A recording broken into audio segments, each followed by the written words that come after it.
Good morning students, welcome to online classes conducted by St. James School and College. So students, as you know very well, this is your third assessment and I am going to teach you chapter 13, what is our civil services. Okay? तो आपका जो 13 chapter है वो आपके civil services के बारे में है और इसके बारे में क्या बताया गया आपको. Look at your book. You have learned that the ministers are in charge of running the country and the states, but a handful of ministers cannot do all the work. कहते हैं कि जो कंट्री होती है वो ministers के charge में होती है, लेकिन कोई एक जो मिनिस्टर होता है वो खुद काम नहीं कर सकता, हर चीज़ को अकेले नहीं मैनेज कर सकता. They only plan what is to be done and decide how it to be done. वो सिर्फ ये डिसाइड करता है कि क्या करना चाहिए और कैसे करना चाहिए. The people who actually get the work done, the officials और officers who are employed by the government. और रियल में वर्क कौन करता है? वो ऑफिशियल लोग, वो ऑफिसर्स करते हैं जो कि गवर्नमेंट के द्वारा एम्प्लॉय किए जाते हैं. These officials from the civil service and are called civil servants. जो ऑफिसर्स होते हैं उन्हें सिविल सर्वेंट्स बोलते हैं. They are appointed, not elected. वो अपॉइंट किए जाते हैं, उनका कोई इलेक्शन नहीं होता है.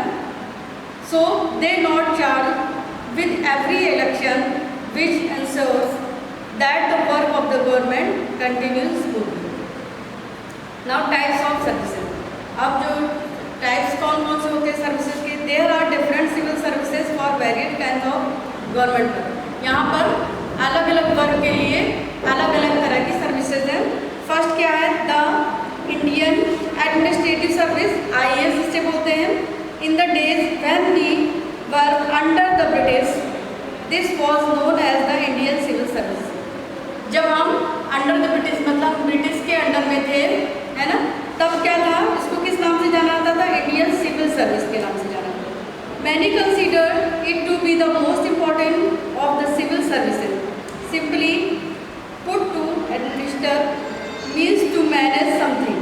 और administer का मतलब होता है किसी चीज़ को मैनेज करना अच्छे तरीके से. And that is the job for this service. It manages the everyday work of government according to a set of rules.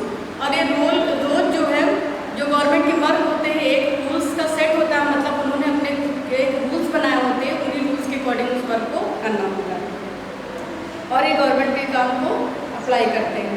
IAS officers are in charge of different government department and organisation that deals with different things such as health, education, electricity and agriculture. और एक इनकी departments को देखते हैं. Health है, education है, electricity है और एग्रीकल्चर है. IAS is an all India service. So IAS officers are employed by the union, central government. They can work for it or for a state government anywhere in India. और ये किसी जो कि government के द्वारा choose किए जाते हैं, उन्हें कहीं भी ऑल इंडिया में भी वर्क कर सकते हैं और स्टेट में भी वर्क कर सकते हैं.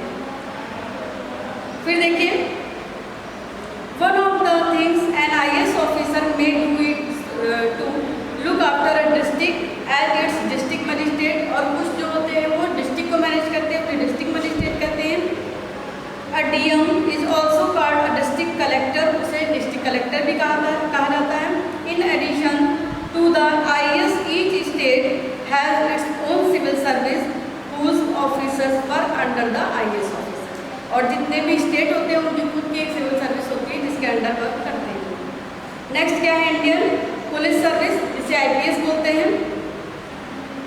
The Indian police service too is an all India service. जो इंडियन पुलिस सर्विस होती है वो ऑल इंडिया सर्विस होती है.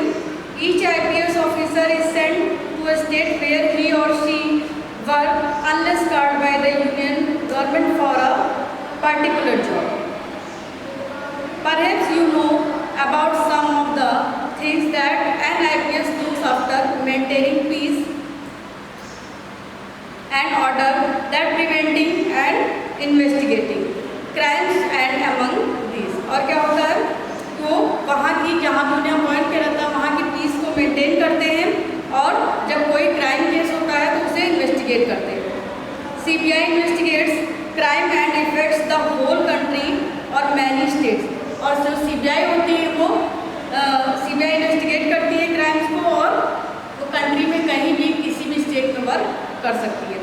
The senior officers of the CBI are IPS officers. IPS officers also lead police units that fight terrorists. और जो terrorist से police officers लड़ते हैं उनको गाइड करने के लिए IPS ऑफिसर्स होते हैं.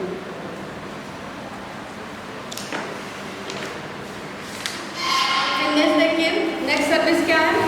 IFS, the Indian foreign service. इसमें देखिए क्या आता है. IFS officers are posted to different countries. वो डिफरेंट कंट्रीज में पोस्टेड किए जाते हैं. वेयर दे रिप्रेजेंट इंडिया, जहाँ पर वो इंडिया को रिप्रेजेंट करते हैं. They work to improve our ties with other countries in fields like trade, culture, ambassador and the people working with him or her make up the Indian embassy in that country. और क्या होता है, वो ambassador जो हैं अपनी country को दूसरी कंट्री में रिप्रेजेंट करते हैं और उनके साथ में टाई मतलब उनके साथ में अच्छे संबंध बनाते हैं अदर कंट्री के साथ में, जिन्हें एम्बेसडर राजदूत बोलते हैं. In the Commonwealth countries an ambassador is called the high commissioner and embassy is known as the high commission. जो एम्बेसडर जो है अदर कंट्रीज में किस नाम से जाने जाते हैं? High commissioner. एंड जो एम्बेसीज होते हैं उन्हें हाई कमीशन बोलते हैं. नेक्स्ट है आपका the union public service commission. The union public service commission UPSC in new Delhi course examination every year. ये जो होती सर्विस ये हर साल जो एग्जामिनेशन करती है to select young men and women for the central and all India civil service.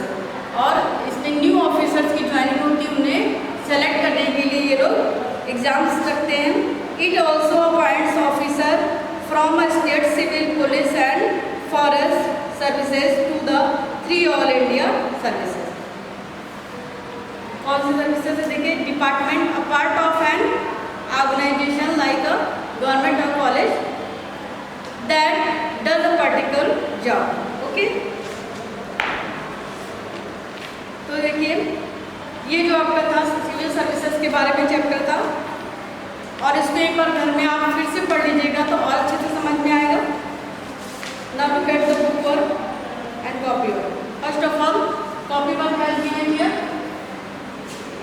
Copy work में सबसे पहले आपको न्यू वर्ड्स लिखने हैं जो कि पेज नंबर 70 और 71 पे दिए हुए हैं, है ना.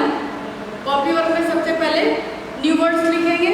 देन आफ्टर आपके ओरल क्वेश्चन है. ओरल क्वेश्चन में आपका फर्स्ट क्वेश्चन है under which 3 types can be group our civil services. देखिए आंसर है central civil services, all India civil services and state civil services. Second question, name any 3 civil services about which you have learnt in this chapter. IAS, IPS and IFS.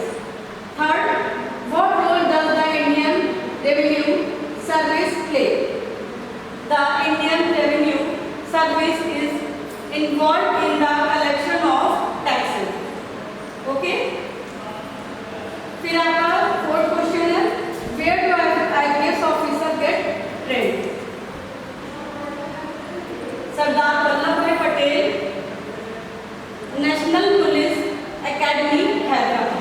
ठीक है, यहाँ पर उन्हें train किया. फिर देखिए next है, who is the highest ranking IFS officer in a foreign country? That is ambassador. फिर आपका आंसर दीज है. आंसर दीज में आपके डिटेल्स में आंसर है. First question is who are civil servant? What do they do? Civil servants are officially employed by the government.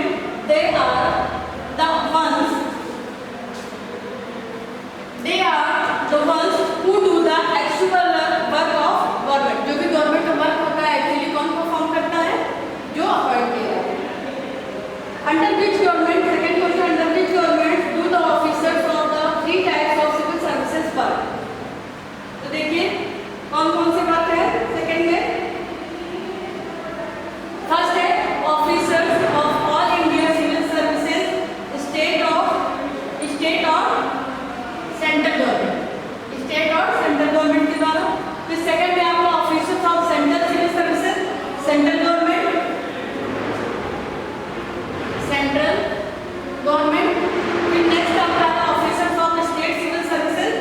state government. Third question, describe the work of IAS officer.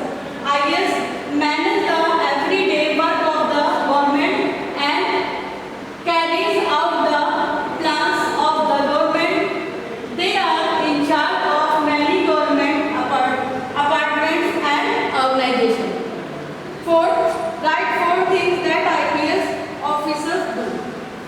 IPS officers are responsible for maintaining place and order, preventing crime, investigating crime and fighting terrorists. Okay, ये जो है इनके work होते हैं.